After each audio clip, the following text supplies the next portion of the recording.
5, 4, 3, 2, 1. Welcome to the reiteration of the Homeboy Etiquette podcast. It's your man. I don't know if you remember the voice right now. It's the 5280Q. You can find me at the 5280Q. P-T-H-E. I spelled the shit properly. 5280Q. Next is my main man Turtle. We're here recording at KMT Raw Studios in the motherfuckers. So shout out to Turtle for doing the engineering, doing the mixing, and also being a part of the episode of Homeboy Etiquette podcast. Introduce yourself, Turtle.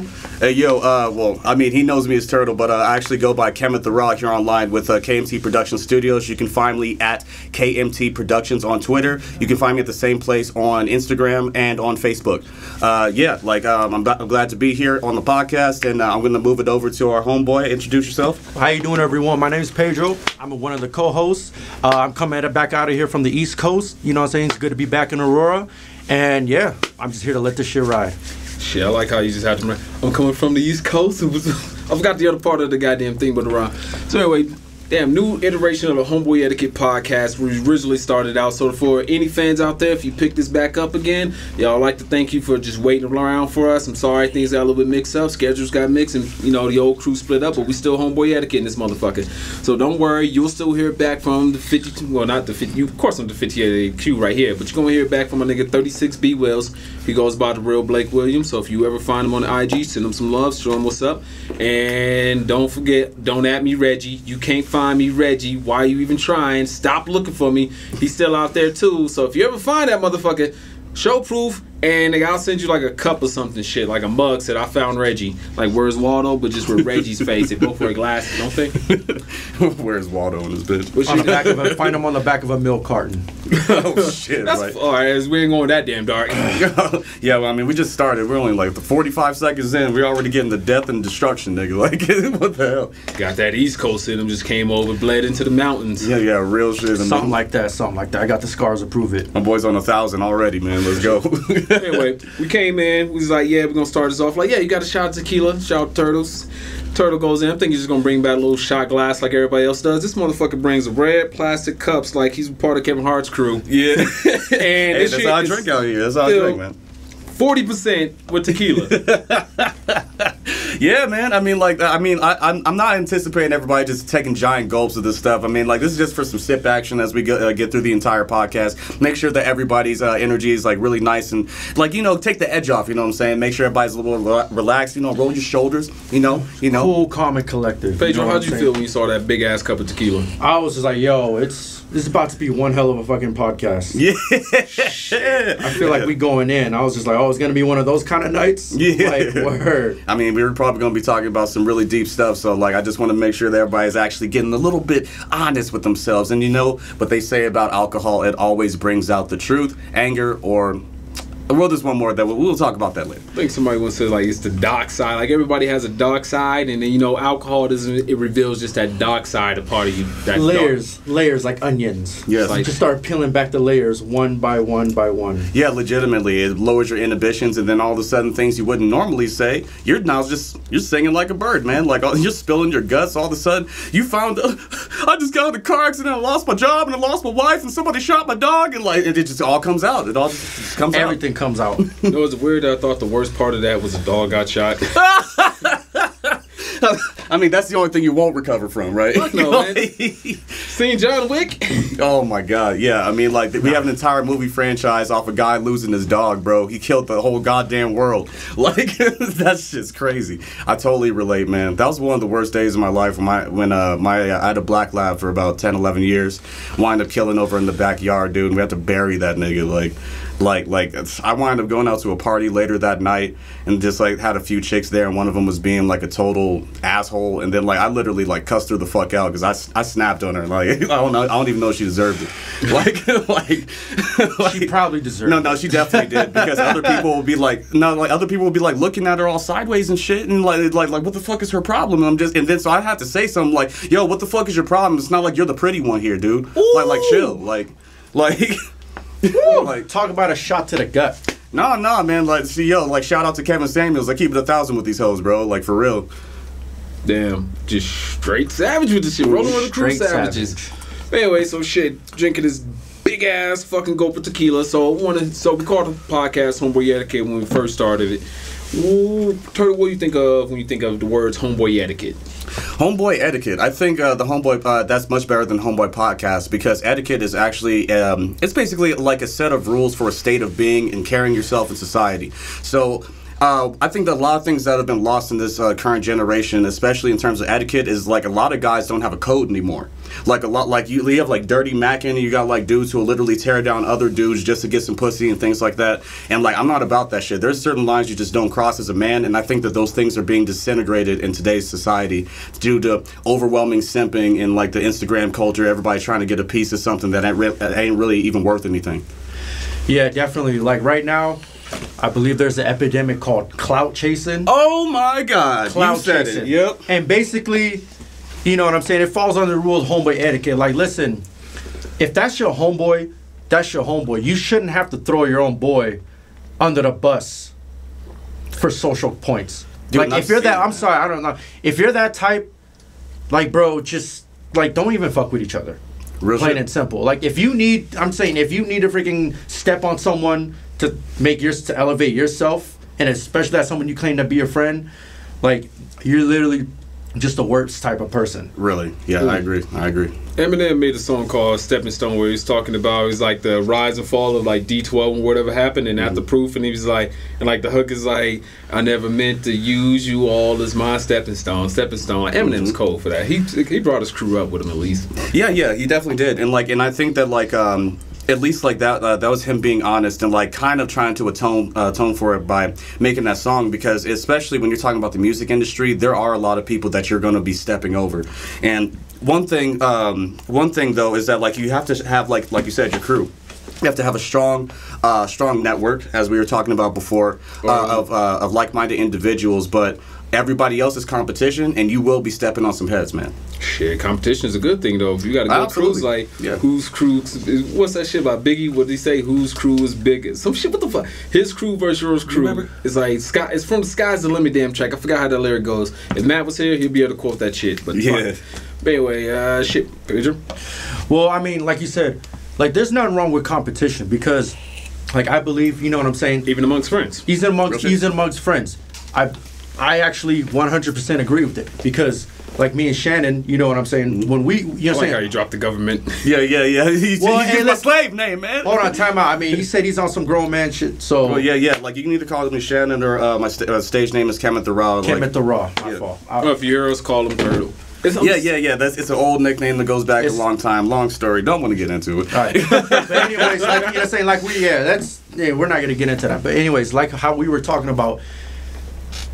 There's nothing wrong with you and your homeboys like pushing each other. Real shit. You know what I'm saying? You should always push each other because you guys always want to be the best. Right. You want to be the best version of yourselves at all times. There's nothing wrong. You know what I'm saying? You don't want to be stagnant. You know what I mean? You don't want to be, you know what I'm saying, working the same job, wearing the same clothes, doing the same, you know what I'm saying, going to the same places all the time. You should always strive to better yourself. Yeah, and then also like in if I may, I don't know if you were about to talk. And also to add on to your point, the friendly competition thing. That's how you actually know who your real friends are, because like if they're not enabling you to be a piece of shit or some lazy guy, you know what I mean? They're just like bro, like you look like a scrub today, like step it up. And it's just like, well, wait, you haven't gone to work in the last week. What are you doing? You know what I'm saying? Like holding your friends accountable. Like because if we're gonna be, I think like. Basically, like, as we become adults, like, I've become under the understanding that basically society is being held on our backs, and we don't need any weak links in the chain. You know what I'm saying? So if I actually care about you, I'm going to tell you the truth, even if it's going to hurt. You know what I'm saying? Like, and that's the thing. Like, that's why I don't surround myself by a lot of people, because you just can't be honest with some people. Those are fighting words. If you tell somebody a little bit too much honesty, you know what I mean? Oh shit, I like honesty. If I feel hurt about something, obviously I'm like, man, I'm sitting there, I'm thinking I'm ironclad in this arm. I got that colossal skin from X-Men shit. I'm like, man, I'm good. I'm straight titanium in this bitch. Exactly. So nigga just comes up with a toothpick, like, man, pink. Nigga, that's why your Timberlands got a scuff on them. Just poke me in and I'll feel all hurt. Like, my ego. Oh my God. Nigga, I gotta see you in the parking lot. Or, you know, just like David and Goliath, you know, big bad motherfucker, and here comes a scrawny little guy, he just, you're broke. Exactly. Like, man, don't talk about my Tims. I'm sitting there at home with a rag. I'm like, Tims, I'm sorry, I scuffed you, baby. He was right. That's when you get the toothbrush and just, I don't know if you can toothbrush some Tims, goddammit. Hey, that works. Trust me, I've done it before. Tims? Hey man, I've certified East Coaster right now. I've used it back in the day. I've used a toothbrush on shoes and it works. I said Tim's. Trust me, it works. Okay, I mean, some Chelsea boots, Tim's. Yeah, I mean, I got some Timbs. I'll show you Chelsea. I'm gonna have to actually test it out because I got a pair of Timbs that are starting to get dirty. I'm gonna try it out. Like, but I think getting back onto what we were just saying, man. Like, I mean, like, it's a whole, like you said, because of the clout chasing, I think, like, people's egos are getting inflated because they're reaching for things to make themselves feel bigger than what they really are. And that's why, like, you have so many people who look like money using Instagram to look like money and look like they're doing shit. But then, like, you find out that they're working a part-time job at Wendy's and all this shit, and like they're saving up their pennies to get a Gucci belt. Like this shit's crazy, bro. Nigga, what? First off, like, I don't know what the point. I mean, okay, shout out to Gucci. So the person, shout out to Gucci. Shout out to actual Gucci. Like Gucci, the person himself, is it a he or she? Usually, or oh no, you mean the company Gucci? Yeah, Gucci's a guy, right? I thought you were talking about Gucci Mane. Yeah, no, I was about to say. Brr. Okay, I mean, I can look it up real quick while. But listen, I heard. No. You know what? The one thing about Gucci though is that are you talking about Gucci Mane or Gucci? Like Gucci who made Gucci? Like the actual green stripe that you see the rappers wearing. I didn't even know the damn logo was a green stripe. It's a green stripe with red in the middle. Okay, I thought that was just like Jamaican flags. Something like that. But anyways, I heard that they started off pretty regular. Yeah. Like they were just some regular ass people, and Gucci made a nice little catchy design. And it caught on, and everyone's wearing it. It's the same thing like with Chanel and Nicole. Like, I read her story. And shit, it's like they start off as regular people. Like, she started off poor in an orphanage, had to go to a nunnery in France. Anybody hear this? Correct me on that if I'm wrong. I'm not on that part, because I know I'm right about that. And then, you know, some shit became a paramour to a rich guy. And he's like, she didn't look like all the other fine girls. So she's like, man, fuck, I want to look nice and whatever the fuck I want to wear. I like what the guys are wearing. So she made some shit. And then she started rocking it. So all the pretty girls sitting there with the natural long hair. And she came in with the short crop with the nice little riding strap and some chicks. I did my damn history. Yeah, and I can tell, bro. Like, she was just, and the other girls, like, she got a lot of attention from it because at the time it was taboo for women to kind of dress like guys. Right. And then when she started doing it, and then it caught on, and then boom. Okay. And then that's how we got Chanel Nicole today. I mean, from that point, there was a lot of shit in between, and then that's Chanel Nicole today. Oh, all right, yeah, the rest is history. Oh, I did find out, by the way. So well, Gucci was founded in 1921 by, it looks like Aldo, under the direction of Aldo Gucci in Florence, Tuscany. I do believe it is owned by a man right now. If I actually go back, there's a CEO that's listed. Is it part of the Gucci family? Is he the descendant? Well, his name is Marco Bizzarri. Oh, okay. So Gucci's just a stage name. No. It's like Lamborghini and Ferrari. There was Enzo Ferrari, and then who was I forgot the name of fucking the first name of Lamborghini. Like, and it's just a brand. These guys had a vision. They built it, and then it just carried on long after them. Okay. And then that's what it is. But like you flexing like, I got Gucci. Like, bitch, do you even know what Gucci started at? Yeah, exactly, bro. It's just like basically it's a symbol. It's a symbol of like somehow you've made it. Like, you know what I mean? High status. I mean, high status. But you got to dig back into the histories, and then you find it's just like some humble working person that just had a love and a passion for what they did. They didn't do this shit and projected this shit about 100 years into the future. It was like, yo, man, some rapper's gonna be rocking my shit. Some rapper's gonna name himself after me. It's 1921. I don't even know what rap is. Right. It just so happened to be that way. Yeah, it's happened to be. In 80 years, we're going to be a worldwide phenomenon where black people will spend all of their money even though they're broke. Like I mean, it's everybody. Jeez. Oh, not everybody. It's black people. We see it because we just see. Some reason, like you see a white person with Gucci. I think it's blind. It's not blind. It's like it's just like, oh yeah. I mean, he should have that. No, like I'm stereotypical. Just kidding. But shit. But yeah, so cloud chasing. This was one question when we brought up cloud chasing. A thought passed my mind, like when 6ix9ine was hot. Right. So we got to bring back 6ix9ine. Jesus. I had a question about the guy, like you had a whole crew behind you. I had a question for his whole fucking crew. Like, yo, who let this rainbow-haired kid in? I mean, even if y'all let him in, y'all should have y'all didn't have like a unit or some shit like that. It was just like it was that fickle. Like those thin lines of brotherhood was just that easy to fucking break. Like, it's because like I may get some flack for this, but I honestly think that like 6ix9ine was an informant the whole time, bro. Because they had so many they had such a history, and there was no way to infiltrate the gang that he was a part of, the Bloods, and like they locked away so many like old head gangsters that were associated with him because of what 6ix9ine did. People don't even know a lot of people don't know that 6ix9ine was actually he was a law major before he ever started rap. Daniel Hernandez was a fucking law major? Yeah, Daniel Hernandez. I'm gave out this nigga government, but fuck, that nigga was a law major? He was a law major, dude. I mean, I can explain why he's... Alright, that explains why, because he's not a fucking idiot.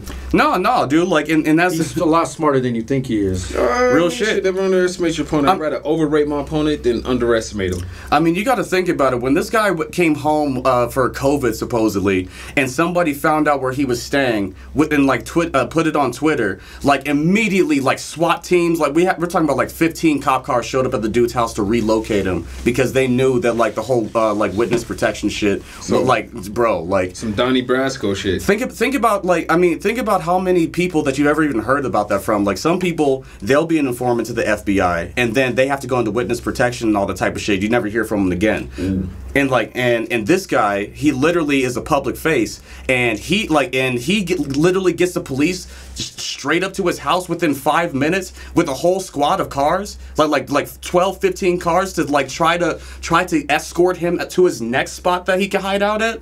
Like, that's crazy, Not dude. to mention his highly trained bodyguards that are with him 24/7. Real shit, he better have them. After what the fuck he did? Bro. Yeah, but anyways, it's just, you know what I'm saying? It's basically just an epidemic. It's just like, you know, you don't need... It's just like, you don't need to be on the internet advertising your crimes. It's just... I'm sorry, like, you know what I'm saying? Like, I'm not going to step on anyone that's actually living that street life, because I'm not, you know what I'm saying? But at the same time, it's like... It's common sense enough to know that whatever you're, you know what I'm saying, whatever illegal activity that you're doing, advertising it all over the internet just for some points is like, why? Don't do it. You know what I'm saying? We grew up in a 90s culture where that was like absolute complete no-no. It was forbidden. Real shit. I mean, like, because real gangsters don't actually advertise their shit. They're the ones who actually delegate tasks to stupid niggas who actually like to flash guns and flash for drugs and say, I'm doing things. Exactly. And that's why you never hear about these dudes until all of a sudden, 50 years later, they write a tell-all book talking about, like, yeah, like, here's how I ran the underground. And like, you know what I'm saying? Like, I'm not in that no more, but you can't prove shit. Like the statute of limitations are up. You know what I mean? Like, same thing. Like who's example? I think the biggest example would be Rick Ross and Freeway Rick Ross. Dude, nobody knew. I'm sorry. Nobody knew. You know what I'm saying? Nobody knew who the real Rick Ross was until years down the road after Rick Ross basically came up and made a whole career based off of him. Right. I heard of Freeway Ricky Ross before. I heard Rick Ross before because. I mean, at that point, I was like researching a lot of shit. I used to love Italian, like the old Italian mob culture. Yeah. Like I watched this. I mean, from a kid, like from the '90s, watched the movies. Watched The Godfather. Scarface wasn't really my favorite movie. Like Sopranos was dope. I fucking love The Godfather, Sopranos, and shit. There was like a bunch of other movies like that, and it just research. I mean, we had Wikipedia. Wikipedia just came out. I was like, I can look up anybody. Yeah. So I started it was how'd I get? I got on that path due to. Bumpy Johnson, when it came out with American Gangster, it was Bumpy Johnson, and his protege was Frank Lucas, because I ended up reading Frank Lucas' book. Lucas. I remember that name. Go ahead. And the thing that got Frank Lucas caught up at that point, you know, he had his unit was straightened, but I think it was like one of his nephews that fucked up and got him caught up. It's like, damn. Yeah, dude. Like, and you know, just to bring it back to the whole thing with 6ix9ine, and like that's the reason why, like, I honest to God think that he's like an informant, dude, because there are so many untouchables that he was able to get a connection to, like these exact type of people that we're talking about, real gangsters, you know what I mean, that had laundry lists of things that that they've done in terms of crime, and no police officer could actually indict them, you know what I mean? And so when you have people like that, you have to, like, the reason why they were stupid is because 6ix9ine is an expert at hype. He's an expert at hype. He's an expert at being messy and generating publicity, whether it be positive or negative. Talking all this type of shit about all the shit that he's doing. There's got to be a lot of comfort in the security that is backing you up to go like that. He's a marketing. Listen, he's a marketing genius. He really is. He's a marketing genius because he literally came out of nowhere with no publicity. You know what I'm saying? Like his record label, no one's even really heard of his record label like that, but they got a lot of money. You know what helped him out? He had all of Mexico behind him. Yes. Like he had all of Mexico behind him, and then I don't think people understand just how many Hispanics like have been migrating to this country in the past like 10, 15 years. What? Well, especially it's like in the forever. It's been forever, but Well, it's, and then also, especially in the East Coast area. oh really? Where Oh, it's a very, you know, saying where it's a whole melting pot of people. real shit. But like technically, like the entire left side of the United States was Mexico. So like, I mean, so oh yeah, we won that war, and then we felt bad for it, and then we gave them like we gave them a little sliver that they call Mexico now. no, we gave them, we took Texas, we took anything with Texas California, so that Arizona, includes Colorado, Utah, like all that, and then they felt I don't know what the hell happened, but in the history books it was like, yeah, dog, we kind of feel bad about that, but we're not giving it back to you. But here's $100 million, spend that amongst yourselves. yeah. I mean, if you think about it, I mean, I don't want to sound like racist or nothing, but it's just like, I like how we Dude, got- you're no, but hold on, I'm keeping it a stack. How does a rainbow-haired kid from Mexico infiltrate a all-black gang based out of New York? Wait, but he was from New York, but he was Mexican. Yeah, he was from- He's from nothing about. He was representing Mexico because he actually had Hispanic songs that were completely in Spanish. I mean, exactly, but think about hold on, I don't mean to interrupt. But think about I'm thinking about the gang that he joined a part of was just all black. the Bloods, yeah. The Bloods was literally, if you look at his videos, it was all black, and he's literally the only 5 foot like something short Hispanic kid. They fell for the money trick, dude. Because he was popping. He was wait. popping so highly in the game. Like they were just like, we would be stupid not to work with this guy. They because came- go for it. Go My for it. bad. So they came after he started like getting popping with the song. No, it's a little. That shit's weird because like some of the first things when he actually started getting really big is like he came on the podcast, the Charlemagne podcast, right? And then No, he was on was he on no, he was on the Breakfast Club. Breakfast Club. That's what I'm saying. Like I just call it Charlemagne podcast, but Breakfast Club. Oh damn, that's a But the thing is, he was already recording that gangster type of music, but the problem is he needed my shit was I got that effing on my body. but the thing is he needed them to kind of boost his image. Yeah. So without them, he would have never had a career without them. I mean, they definitely helped, but like he was on the rise, dude. And then so I've done a lot of research into marketing because like I've done internet marketing for like my own music. And one thing one thing that you need to understand is like how fast he blew up has to do with, we're talking about hundreds of thousands, if not millions of dollars put into marketing. I don't know, like he wasn't that big to have that type of income to be able to promote himself at the time. So like he was do you know if he was ever signed to any labels? He was signed to a label. I don't know the name of the label, but they got a lot of. The thing is, they're not a big label. The thing is, they have a lot of money.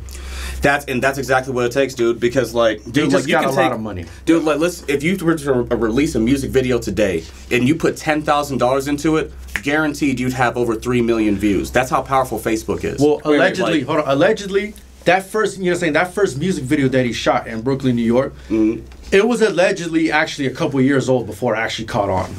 So yeah, that means that's when he got the money. Yeah. You know what I mean? Because nobody knew about it. But go ahead, you're about to say something. Like, so did the gang, so when did those motherfuckers meet? Like, when? So was it just like they just walked up to each other? Like, hey, Treyway, I'm Danny. How you doing? Nice to meet you.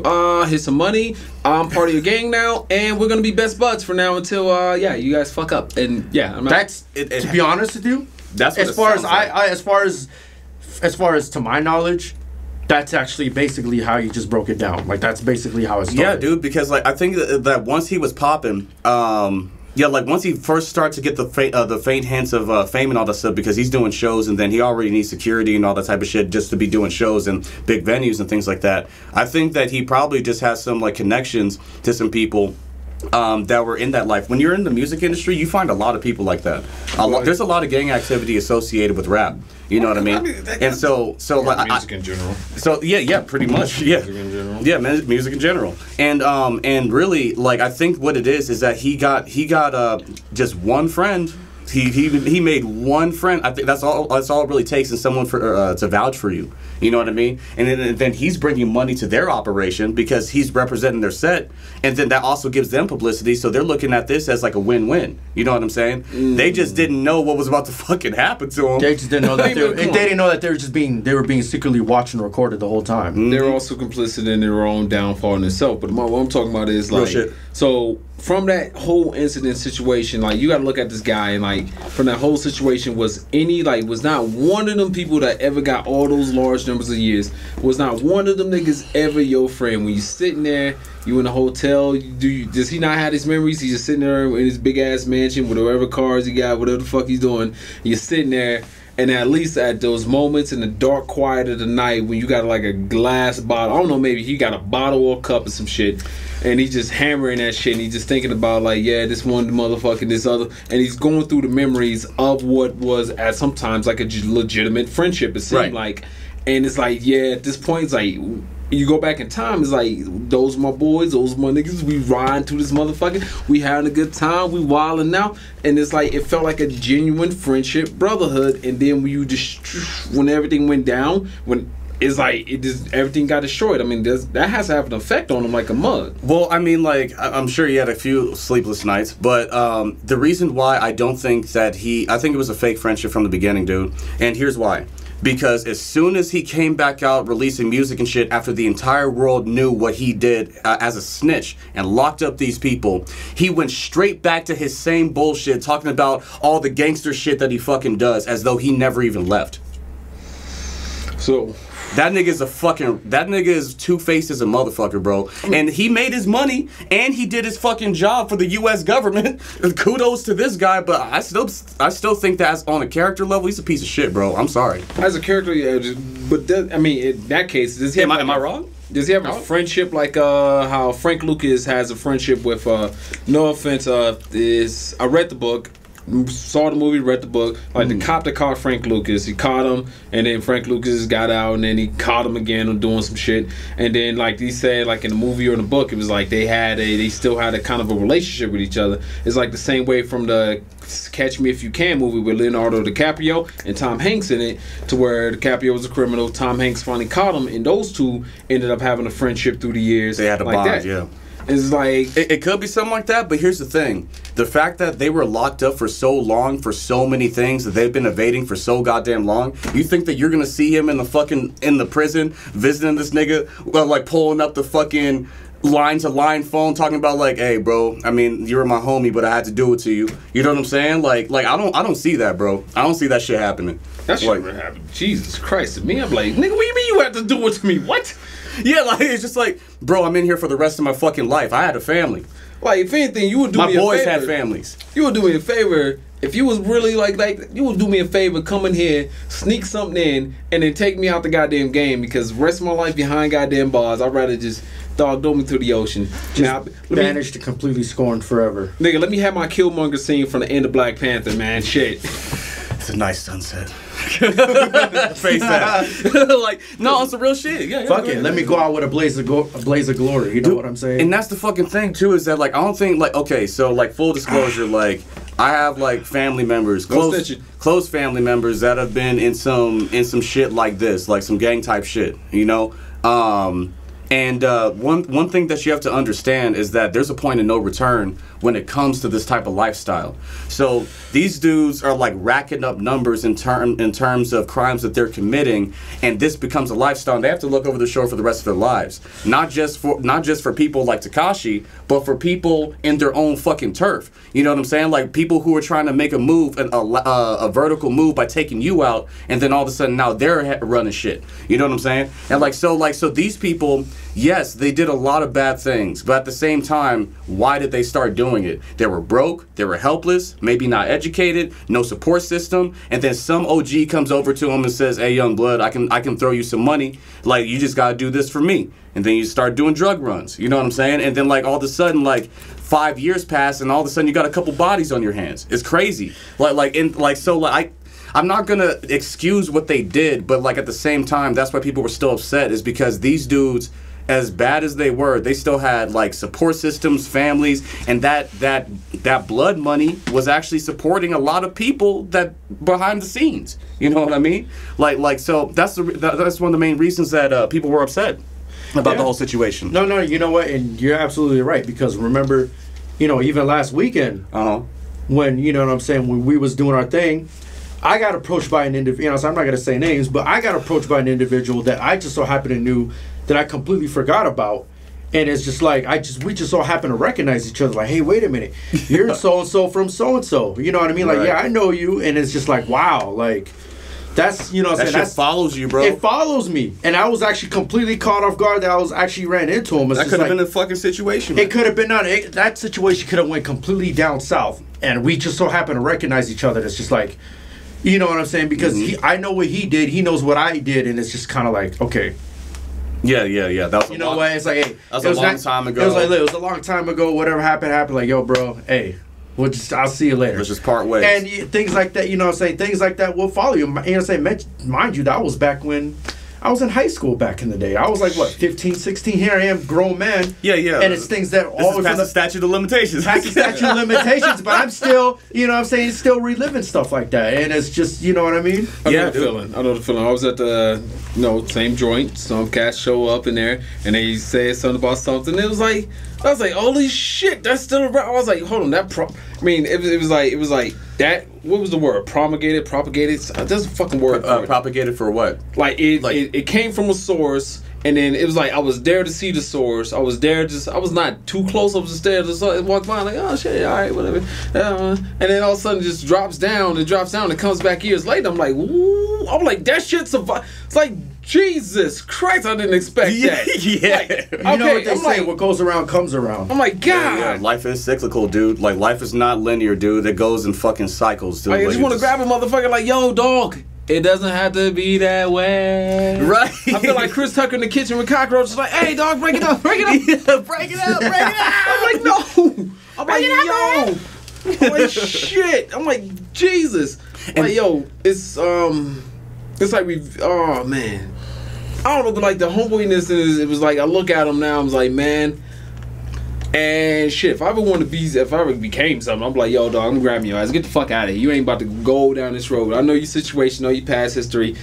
If I had the funds for it like that, just yank a motherfucker up. I'm like, no, look, I know you think you're gonna be like this for life and everything, do your background and your history, but I'm gonna need you to go somewhere else. That energy is better off served in a different position. Real shit. Now, what you learn from here is That's a a great skill topic. that is transferable to another one. Now, I don't want you to go back to your same situation. I don't want you to go back. And I think I want you to go over. I want you to apply your situation, your skills to another situation that will serve it damn better for you. And as you get older, and then you could be an old man on a porch with your grandchildren, just sitting there rocking back and forth like old. Tell them about your war stories and shit. and be like, yeah. And then they thought Grandpa was just soft old man and shit, but they realized like Grandpa came from a hard time. Ran through the gutter. And I'm glad you brought that I up gotta go- because I feel That's a great that segue. I feel like me and Mr. Came to the Raw here experienced that last absolutely. weekend, and I definitely, you know what, I definitely appreciate you for that. No, real shit, bro. And like that was such a great segue, dude, because like the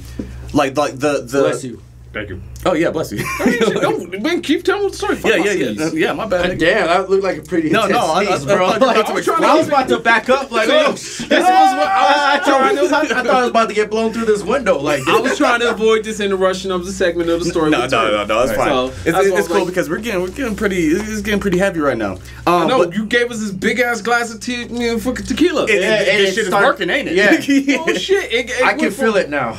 Like I still got like push it back to like yes, I'm topic of homeboy etiquette. Just And I'm so glad that you segued into that, dude, because those skills, I mean, now that we're off at Tekashi, even if you come from, even though you come from a certain background, you may have, you know, some bad things that you've done in your past. Let's just say, as an example, Okay, you may things that happen to you. you may have been a drug dealer, whatever. That actually is entrepreneurial skills. You can actually sell a product to somebody on the street, even with threat of danger. pharmaceuticals, Or you could be selling any type of product, like vacuum cleaners. Oh, I mean, I did that for a while, and it's the worst shit ever. Like, I would not recommend it. Tell us that story real quick. Let me tell you something. I remember a couple years ago, I was broke. Mm-hmm. And my So rent. vacuum cleaners. No, not I didn't sell no fucking vacuum. Kirby vacuums, man. No. Shout So out. anyways, Shout listen. out. No. Because now that we're talking about selling stuff, I was broke a couple years Don't ago. incriminate yourself. No, I'm not stupid. With vacuum cleaners. Anyways, speaking of etiquette, stop interrupting me. Anyways, so I was broke and I needed to pay. You know what I'm saying? I needed to pay my rent, and I'm like, dog, what am I gonna do? I had a stack of J's that probably went up from like your toe all the way up to your head. I literally had a whole different. Literally had a whole stack of J's. Wait, toe to your head. What if you were like 4'6"? Okay, I'm about from toe all the way up to about like my waist. Okay. So, anyways, speaking of selling stuff, you know what I'm saying? I needed to pay my rent. I literally took a stack of J's, went to the barber shop, literally walked in within minutes, got my rent paid. Hey, there you go, man. The product basically sold itself. I was like, yo, J's, blah blah blah.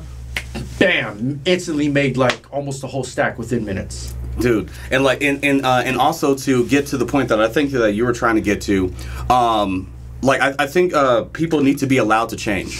You know what I mean? Like just because you may have a bad past, I think that with the cancel culture that we have in today's society, it's really difficult to be a human, especially a human male, and especially a human colored male. You know what I'm saying? And make mistakes as a youngin, and then transform yourself into the upstanding citizen that you're supposed to be. But every step along the way, you have female society, the court system, laws, all types of shit that are literally put in place to be like just make it just a little bit harder while you already got shit on your back. Alright, when it comes down to cancel culture, I think cancel culture is just all online. Go fuck yourself. Like, fuck you. You're like, I'm going to cancel you, 5280Q. Alright, bitch, I'll delete every last one of my social things. I'm good. Bro, this whole I keep it 1,000 even on my fucking gaming page, dude. Like, you can't cancel me. I've talked about fucking, like, I've made jokes about child molestation on my gaming page. Jesus. I'm just saying jokes? No, it's literally just jokes, dude. Like whatever. Catholic priest? Catholic priest. Thank you. Yes. And like it's shit like that. Like you can't fucking cancel me because I don't care what your opinion is. Like I don't like, and it's not like I'm over here doing all this like heinous bullshit. Go ahead and try to cancel somebody who doesn't give a fuck. That's exactly why Kevin Samuels is not being canceled. He's almost at 1 million followers right now on YouTube. Yeah. Trust and believe that the truth will come through, dude. I definitely listen. When it comes to this whole cancel culture, I think it's all bullshit. Because, wait. No. Because this whole cancel culture, it's literally, it's this fucking hive-like, robotic-like mindset. Hive mind. Yes. It's literally a hive mind, like robotic mindset, where it's like everybody has to be exactly the same. Oh, we dress the same, think the same, look the same, this, blah, blah, blah. I thought this was America. This whole cancel culture almost leaves absolutely no room for individuality at all. It's like you can't be your own person, you can't think for yourself, you can't look for yourself. You can't make mistakes. No, and that's what I'm saying. And then people wonder why, and the thing is like, if you notice why there's so much, why social anxiety and interactions that is an all-time high, because it's like, oh shit, if I do anything that's out of the ordinary, I don't want to get canceled. People are afraid. People are literally scared to be themselves nowadays. And I'm sorry, but it's a tragedy. I'm absolutely sick and damn tired of it because it's the same rules apply for women and the same rules apply for men. Where it's like there's like this, I don't even know what to call it, but apparently there's some kind of code of conduct, these unwritten rules of conduct and etiquette that you're supposed to look like this, walk like this, talk like this, sound like this, be this, blah blah blah, and everyone has to be on the same. We're not communist.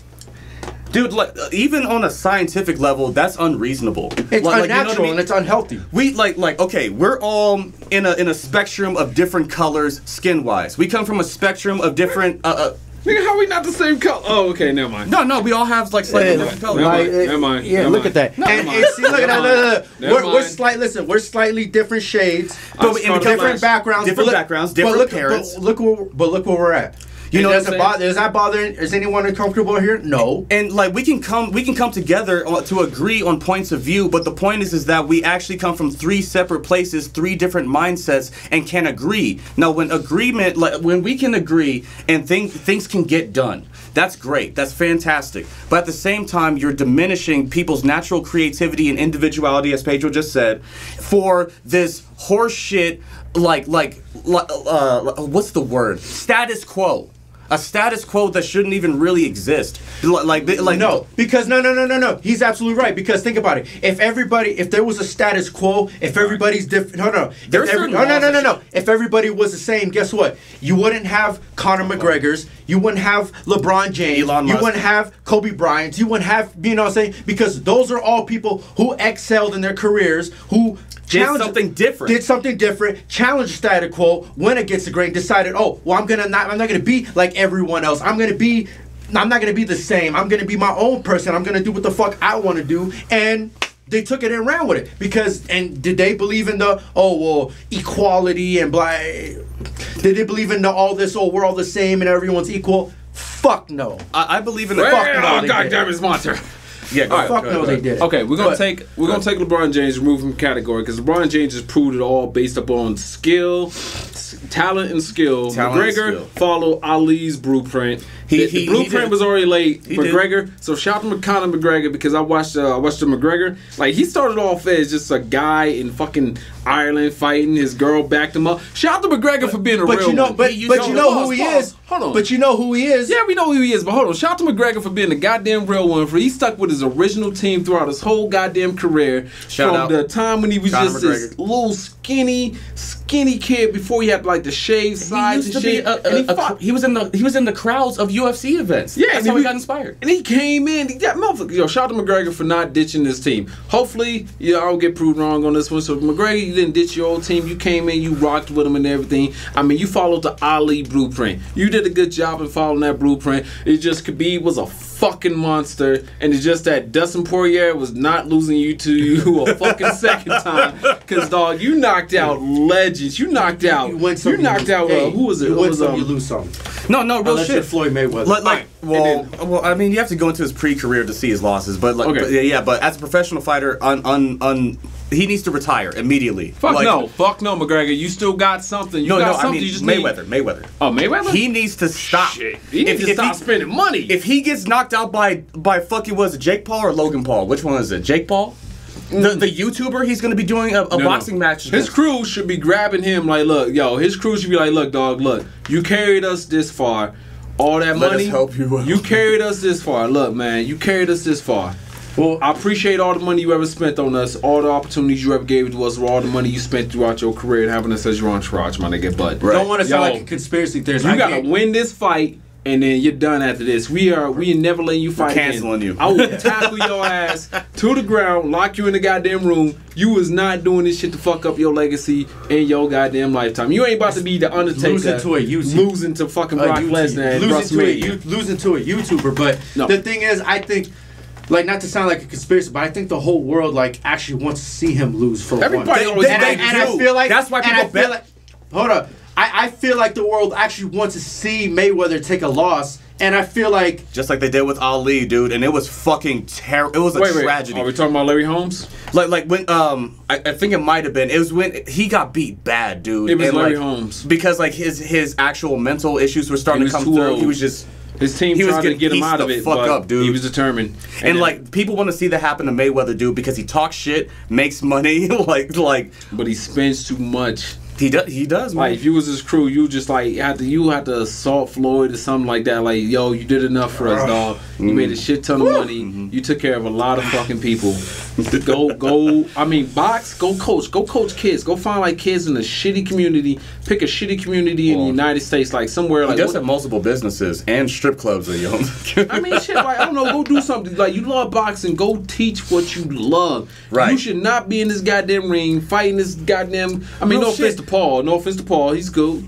I mean, his team. After you're done, I got something to say about that. Okay. You should be.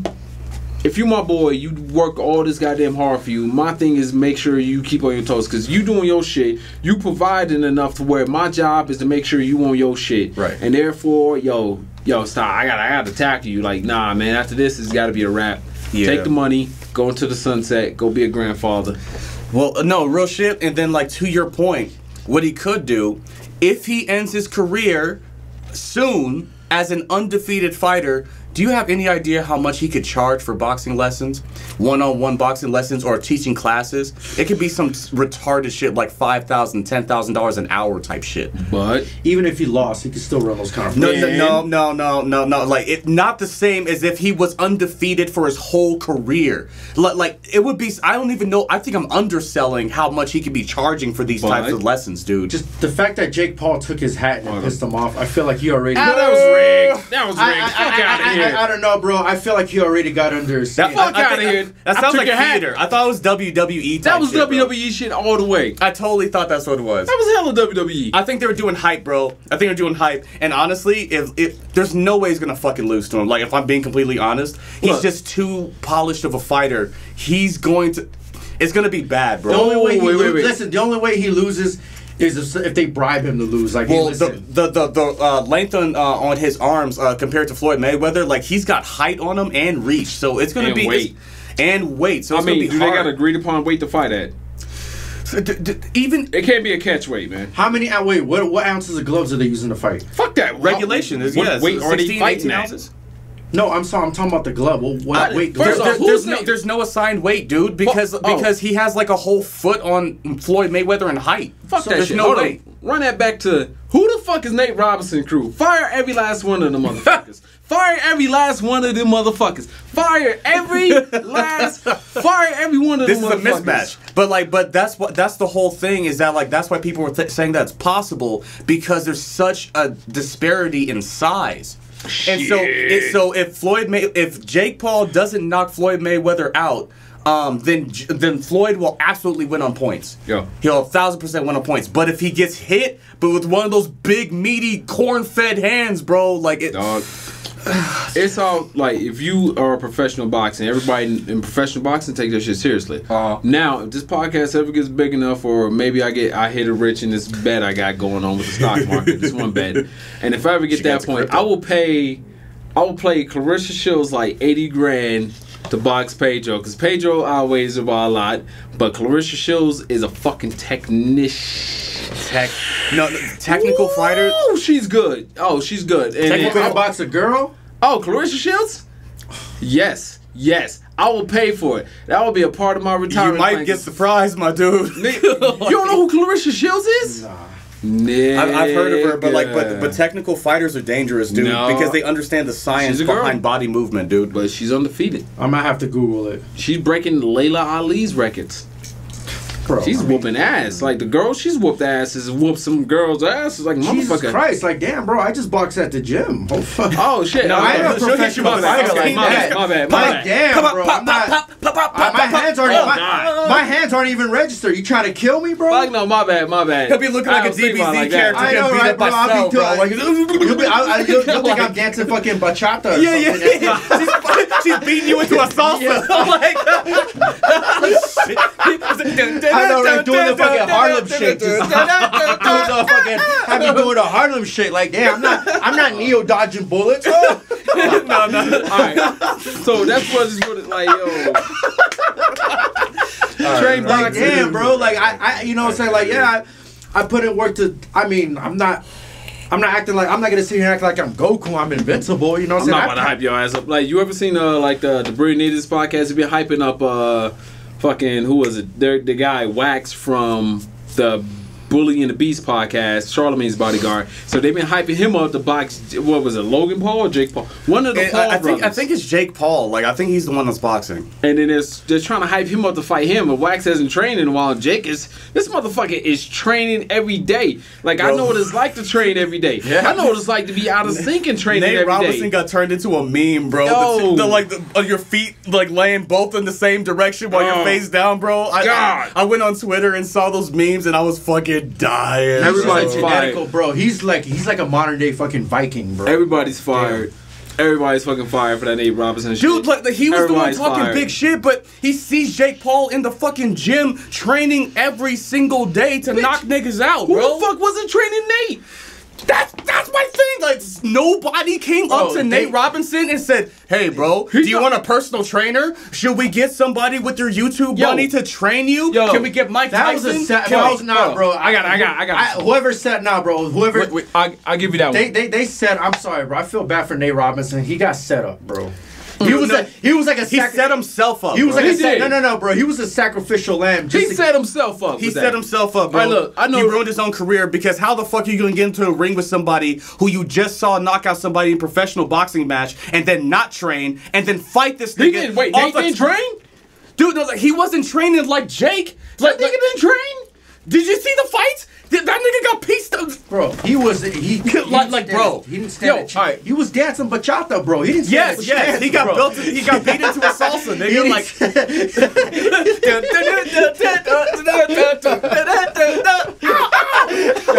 he was doing that motherfucking. He was doing the Macarena, bro. He was doing the Macarena. 1 punch, 2 punch, 3 punch, All right. So I got something. Let's reel it in. Let's reel it in. Oh, shit, reel I'm it in. bumping into shit. No, you're good. So I got. No, I'm just saying. Let's reel it in. Let's bring this back to. All right, my bad. So I got time we're for faded. the Apologize. We apologize. We're a little bit. I'm not faded. You might be. I'm faded. I'm faded. So with the Nate Robinson team, like training, like yo, dog.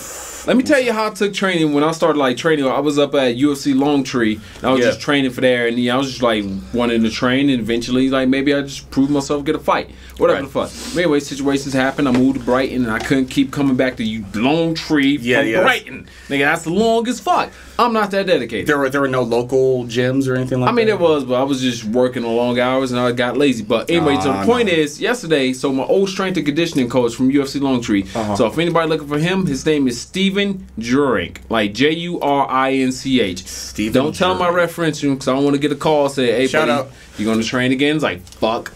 Yes, and then I'm gonna die because Steve's gonna murder you. So you might need it. He's my old strength and conditioning coach, right? For when I prepare for jiu-jitsu tournaments. Yo, he fucked me up a lot. I was driving about 6 days ago, 6 or 5 days ago. I pull up into this Conoco or the gas station right there on Montbello, right? And I look and I see this big ass buff, short, bald, white guy. And I seen this car and I looked at him and my brain goes, "Yo, that's Coach." I was like, "Right, get your ass in the store." I got in the store, I bought my Red Bull, bought my fucking stick of jerky. I ran into the goddamn car and I drove the fuck off. Because I was thinking about going to say what's up to him. But that training I remember going through was so fucking hard and terrifying that when I was in tournaments, I never got tired. I got beat on like technique and the other guys had coaches. I was in there with no coach.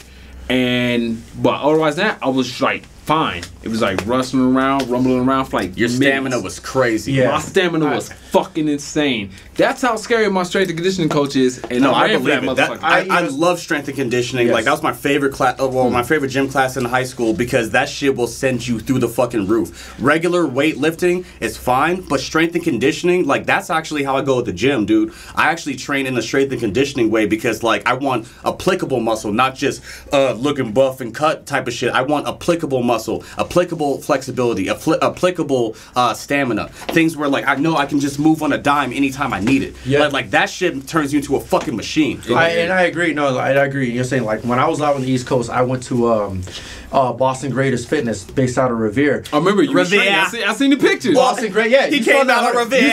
You saw out of Revere kid. Out of Revere kid. Anyways, yeah, I sent you the snaps. You remember? You used to watch. I was taking, you know what I'm saying, and it was, you know, saying strength conditioning and mixed with a little bit of weightlifting.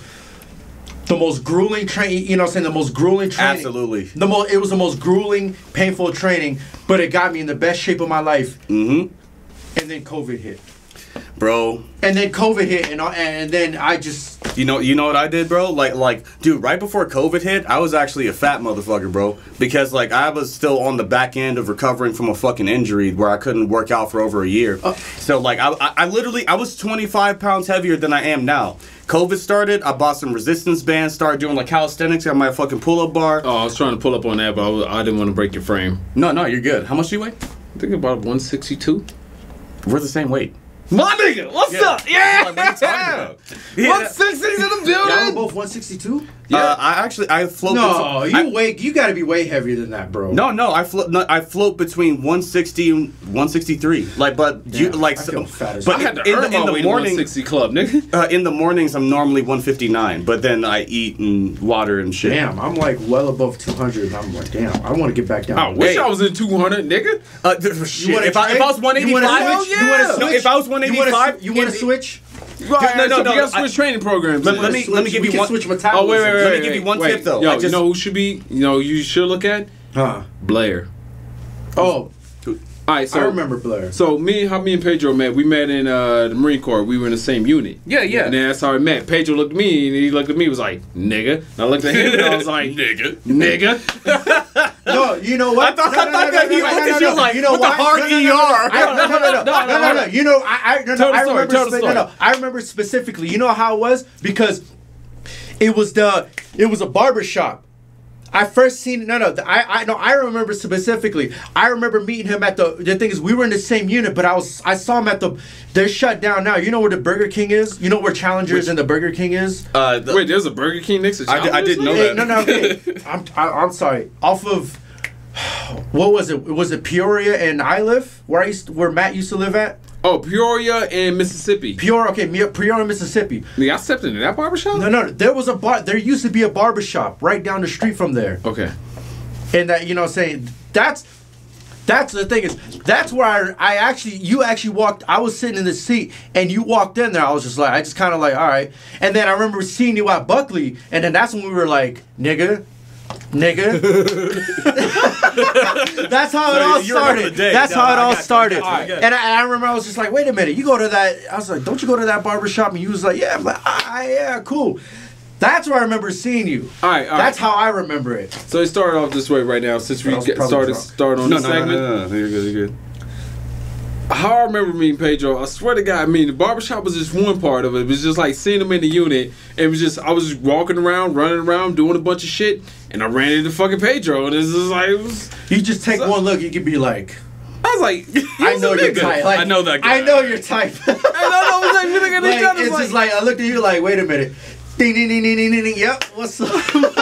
It's like when black people are like, we're around our friends, like, no, like, we be like our friends, our closest friends from our childhood, it'd be like you grew up around, like, your closest friends are Indonesian and Laotian. Just as an example. And all of a sudden, you know, you walking around, you black and shit, you sitting there shooting around your friends. These childhood friends know you like the back of your hand. But for some reason, you see another nigga, then you see you look at him, and it's like American nigga. You just look at American nigga look at you, be like, what's up, dog? Yo, what's up, nigga? Yo, man. Yo, you see the show last night? Man, that shit was wild. Yo, I know that shit was wild. And then, wait, you walk away, and your friends that you know since your whole childhood look at you and they go, do you know him? Like, no. No. It's just like that. Like, have you ever seen that skit off of Key and Peele? Which one? When it's like, when two black people at the workplace meet each other for the first time. The telekinesis. No. The fucking they can read each other's thoughts. Yeah. As soon as they see the thing, they lock eyes. It's like, dun dun dun dun, dun dun dun dun. It's really like that. It's just like, hey, bro, you didn't know that all black people could talk to each other in their minds? Yeah, bro. You know what, bro? When I first saw that skit, I was just like, nah, that's all cap. And then I was just like, no, it's real shit. No, bro. That's no cap. That's just facts. It's really like that, it's bro. low key an X-Men superpower that nobody fucking talks about. Yeah. That like because I've literally had conversations with people like and it's not like I don't even think it's just black people but because like I've done it with like Hispanic people as well, and like there would be like a no offense, like one of my white friends and things like that, and we'd be having a conversation just like talking like through our eyes and all that stuff, and he doesn't see a goddamn thing. like he didn't even know like that we're just like, this nigga doesn't understand social cues. Like that's how we're talking. Out of here, dog. Although like, I don't mean to bring it back or whatever, but like I was gonna give you a tip. What I'm doing right now is I'm shooting to drink 1.5 gallons of water a day. Because my brother, well, you should be doing 2 gallons because of your size. And what it'll do is I'm trying to help you out. Like my little brother told me about this because like I work with a personal trainer and all that shit at my gym, and then also my brother's like doing bodybuilding. Like that's why I pulled up this picture. Let me see. That's my little brother. Shit, that's how I started like lifting and training. My brother did bodybuilding. He was in that. Yeah, that's my little brother right there. That's your little brother? That's my little brother. Your big little brother? Big little brother. Shit, I still with my big little brother's ass. I'm You see that motherfucker in person, and he takes up space. He's imposing as a motherfucker. Wait. So all of us are big brothers. Yeah. Yeah. I have a little brother. Yo, you ever start off wrestling? You start off wrestling or fighting with your little brother, even in modern times right now? Like, I beat my brother because I cheat my ass off. I don't give a shit. My little brother weighs so much more than me. Like, yo, I remember we was wrestling in the basement. I got 5 minutes left. All right, we got 5 minutes. I'll make story short so you can tell your story, tell your story. So, wrestling in the basement, there's my adopted brother, my best friend, George, on the other side of the basement in the room. And then I'm wrestling around with my little brother, Short. And then I'm starting to lose the battle. So what I do is I'm losing. Poke him in the eyes. Yeah, I'm not in poke him in the eyes. I decided to make this shit really awkward because I grew, Marine Corps, a bunch of frat boys and shit. So I was like, all right, lift up his shirt. Slap the ass. He's like, what are you doing? And I was like, lick the nipple, God! You licked his nipple? Yeah, and I took top control and I won that match. Goddamn. Hey, I changed this. Dude, that's not dirty. That's evil. What the fuck are you talking about? Fuck you. Son, He's using chemical warfare in this bitch. Look, I'm the mustard gas. I'm the oldest biological brother out of all my siblings, including my adopted siblings. Dropped the EMP on him. And including my I'm sorry. I'm winning. Power symptom. I'm winning. Bro, I'm sorry. I love my brothers and all, but I'm eldest brother, even amongst my adopted siblings. I'm winning. Fuck all y'all. I haven't fought my little brother in years, man. But honestly, dead ass. You better cheat. No, I don't have to cheat. Like it's because he's a boxer. He's always had hands. But I've always had legs. You know what I'm saying? Wrestle. And I don't even have to wrestle, dude. I can just disable your. You can't punch if you don't have legs. You know what I'm saying? Like ass kick. Yeah, I'm sure, Julian told you what I did to him. I told him not to fight me. Wait, you need a bit. I'm just saying, bro. Wait, what you do to Julian? Dude, you gotta have a strong foundation. Hold on, what do you do to Julian? Bro, that story. He'd be coming over here to chill and drink, and then we'd be doing some live streaming stuff, and then every single Thursday, there would come a time where it's just like, all right, nigga, let's spar, let's box, and then I'm just like, bro, I don't want to do this, you know what I'm saying? I for real just don't. One thing in martial arts, because you've done jujitsu, one of the first lessons you learn is that you're being taught all these things, and you want to never have to use it, right? Yeah. But he winds up pushing me past a certain point, and let's put this all Leonidas on his ass. This turtle. It's also real shit. I don't want to pump myself up. How about you just ask him about what happened? Right. You know what I'm saying? Because I don't want to later if we ever get him on the podcast. He'll probably be here. He ain't gonna tell the truth. I know that.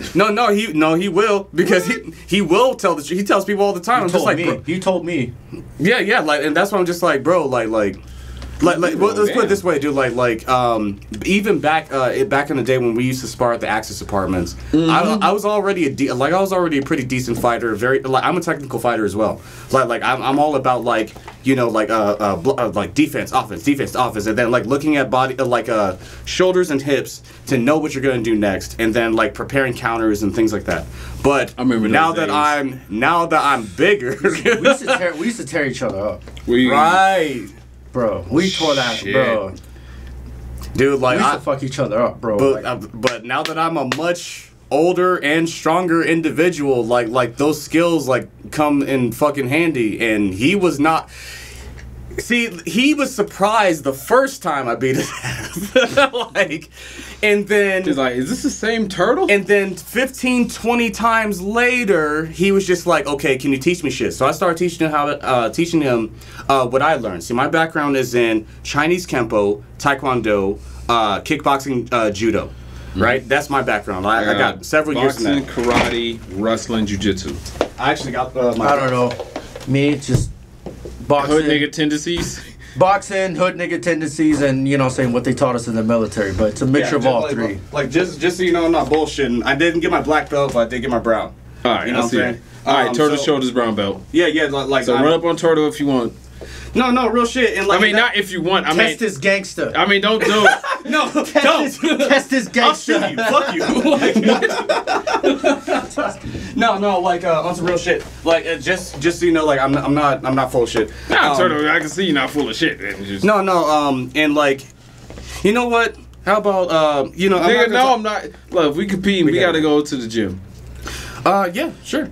All right. And then what gym do you go to? Shit, I'm thinking about going back to UFC Long Tree because my job is up like further up in Wadsworth.